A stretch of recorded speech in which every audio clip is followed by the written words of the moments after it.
দুর্গাপূজা হে পড়ছে দোস্ত।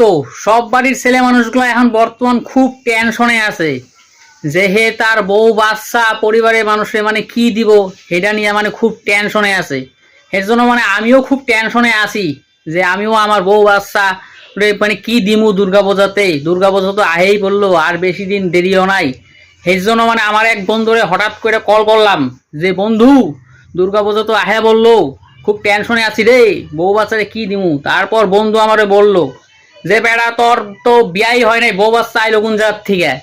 তারপর আমি বন্ধুরে বললাম ও হো, আমি তো টেনশনে ভুলেই গেছি রে, দুর্গাপূজা আইছে না, হাতে মানে একদম টাকা পয়সা নাই, এর জন্য ভুলেই গেছি যে আমি তো বিয়াই করি নাই, বউ বাচ্চা আইবো কোন জায়গার থেকে। তারপর সেই বন্ধুরে বললাম বন্ধু তাহলে দুর্গাপূজাতে লগ ধরিস, এক লগে ঘুরুমনি। তারপর সেই বন্ধু আমার কি কইলো জানেন? বন্ধু কয় যে বেটা আমার তো গার্লফ্রেন্ড আছে, আমি তো গার্লফ্রেন্ড নিয়ে ঘুরমু, তুই তো সিঙ্গেল।